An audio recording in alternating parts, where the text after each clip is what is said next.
Slab City, California concrete islands in the desert. From above it looks improvised and fragile, yet people return, season after season, to live outside the usual map. Long before the campers arrived, this ground served a different purpose. When the structures disappeared, the slabs stayed flat foundations that quietly invited a new kind of settlement. Life here runs on improvisation, shade, water, and power you make yourself. It's not a city with services, it's a daily experiment in independence and limits. Then you see the color art built from scraps, paint, and stubborn imagination. In a harsh place, creativity becomes shelter, and a kind of language everyone understands. There's no formal gate, no welcome desk, no clear boundary. You just arrive, and suddenly you're inside a place that runs on its own rules.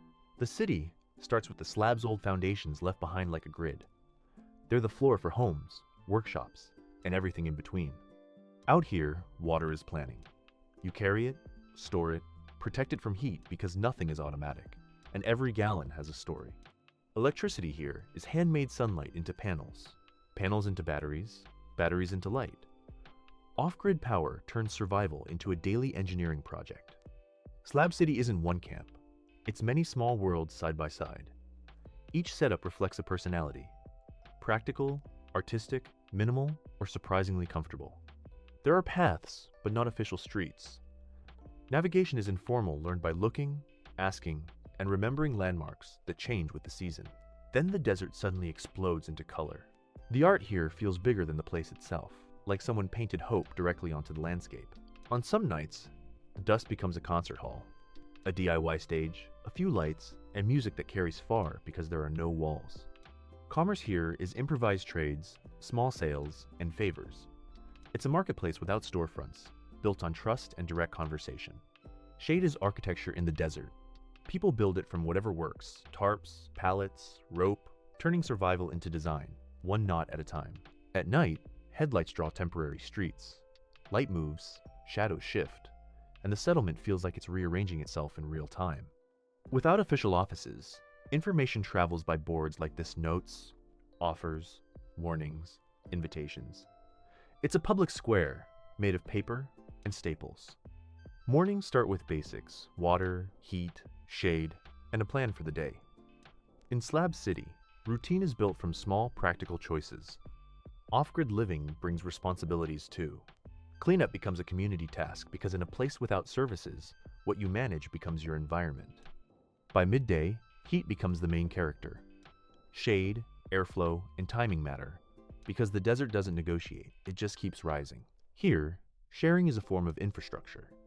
A free pile can be a pantry, a closet, and a library built from whatever people can spare. Neighbors here don't always have addresses, but they have proximity. Community forms by who's nearby, who shares shade, and who shows up. Out here, maintenance is constant. People fix what breaks with what they have, because self-reliance isn't a slogan, it's a daily habit. Privacy and hygiene are engineered here. Bucket showers, water jugs, shade tarps. Comfort is not delivered, it's built, one workaround at a time. At night, the settlement becomes tiny under the stars. Concrete, trailers, a few lights in a sky so wide it makes the desert feel even quieter. People come to Slab City for different reasons, some to reset, some to disappear, some to start over. The desert doesn't ask questions, it just gives space. There's no official rulebook here, but there are understandings. Space is respected, boundaries are marked, and reputation becomes its own kind of order. Some camps feel like tiny industries, repair shops, metalwork, crafts. In a place without services, skill becomes currency, and making becomes survival. Then there's the color trailers, painted like canvases, vehicles turned into sculptures. In Slab City, art isn't decoration, it's identity. What feels like empty space is actually a design choice. The distance gives privacy, quiet, and room for each camp to feel like its own world. Night changes the mood completely. The desert cools, lights flicker on, generators steady the darkness, and above it all, the stars take over. Newcomers learn quickly. This place has history, patterns, and unwritten customs. Slab City is informal, but it's not random. Not at all. Sand is always rewriting the slabs, filling cracks, building tiny dunes, erasing footprints. Nature keeps reminding everyone who owns the desert. Some camps look like tiny forts built to block wind, sun, and sand. Out here, construction is about protection first, comfort second. A fire circle becomes a living room with no walls. Stories travel farther than the flames, and strangers can feel like neighbors for one night. Even without city planning, a main drag appears. It's where movement concentrates, where you run into people, trade news, and feel the settlement's pulse. Here, the desert becomes a stage. With no buildings to contain sound, a single song can drift across the slabs like a broadcast. In the cooler months, the population swells. Travelers arrive, camps multiply, and Slab City feels temporarily busier, like a seasonal town that appears and disappears. Then, summer pushes back. The heat thins the settlement, leaving wider gaps and more silence, proof that this place is always negotiating with climate. Distance has a price. Food, water, fuel, repairs. Everything requires planning, because quick errands don't exist when you live this far out. Boundaries here are simple stones, rope, a sign.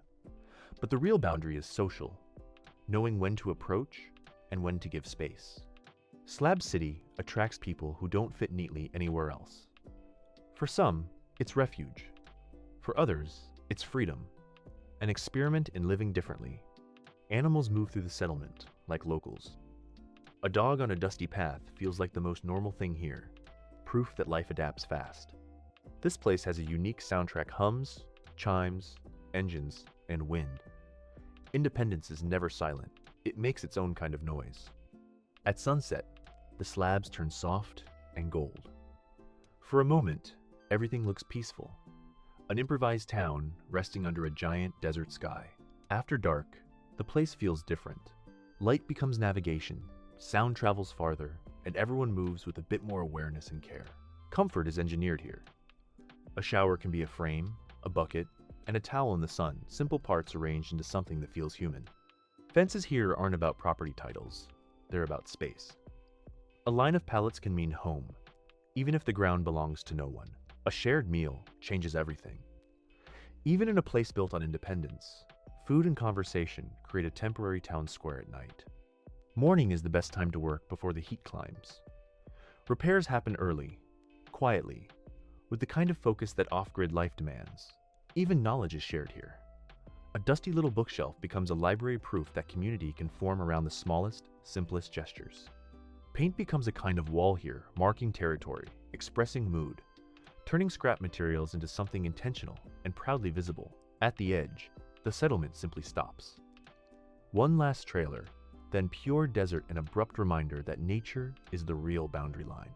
Most visitors have the same first question: how does this work? The answer is simple, and complicated people make it work, day by day.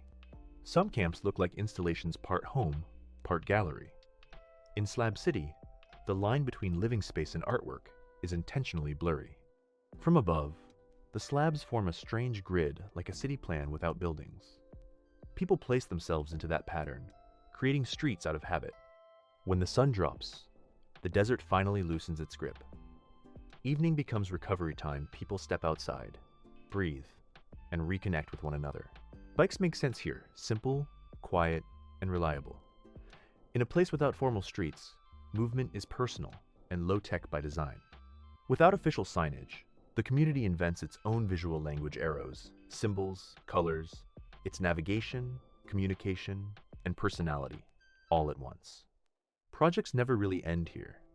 People are always building, adding shade, reinforcing walls, improving power. Progress is incremental, but it's constant. Privacy here isn't a fence, it's distance. The desert provides separation, and that space can feel like freedom, or like loneliness, depending on the day. Days here don't start with alarms and schedules. They start with light, temperature, and whatever your setup requires to function today. Curiosity brings people here. Some arrive for the art, some for the myth, and some just to see a community that exists outside normal expectations. If there's one rule that matters most, it's respect. You don't take photos too close, you don't cross boundaries, and you ask before you enter. When the sun lowers, the harshness disappears. The concrete turns golden, shadows stretch, and the settlement looks almost gentle for a while. Fuel is time stored in a container. Propane for cooking, gas for movement, batteries for light, everything measured, everything planned for the next day. Information doesn't come from official channels. It travels through notes, word of mouth, and boards like these, an analog internet under the sun. Afternoons are for small projects. You fix a hinge, reinforce a wall, recharge batteries. Tiny tasks that add up to stability in an unstable environment. At the edges, the settlement dissolves into nothing. Slab City isn't fenced, it's defined by where people stop building and the desert begins. Without streetlights, night becomes intentional. You walk slower, listen more, and navigate by headlamps, porch glows, and familiar landmarks. Campfires create temporary neighborhoods. People share stories, advice, and warnings, passing knowledge the way cities pass news through streets. Mornings after windstorms show what matters. Anything unsecured moves, anything planned survives, and the day begins with small repairs. Slab City refuses to be one thing.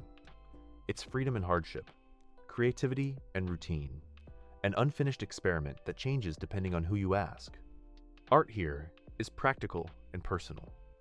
A painted wall can signal identity, lift mood, and turn scrap wood into something that feels permanent. Most structures here are built from salvage. It's architecture by necessity, reusing what the world discarded and making it useful again. Water runs are a shared reality. Loading jugs, planning trips, helping a neighbor, because in a place like this, logistics becomes community. Sometimes the desert turns festive.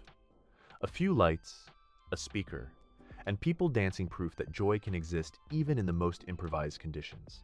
The morning after is calm. The chairs are empty, the fire is out, and the desert resets the scene like nothing happened. For some, the biggest luxury here is being left alone. The space offers privacy without explanations, and time without pressure. History here is mostly oral, passed from person to person. The settlement remembers itself through stories, not official plaques or museums. At night, the settlement feels tiny and temporary. The stars dominate everything, and the desert reminds you how big the world really is. Freedom here isn't abstract, it's practical. You earn it by carrying water, fixing what breaks, and accepting that comfort is something you build yourself. Slab City is often talked about like a legend, but most of the time it's ordinary cleaning, cooking, fixing life happening in an unusual setting. From above, it looks like a temporary city built from trailers and imagination. It can expand, shrink, or shift because nothing here is fixed. To some, Slab City represents escape. To others, it's creativity, survival, or rebellion.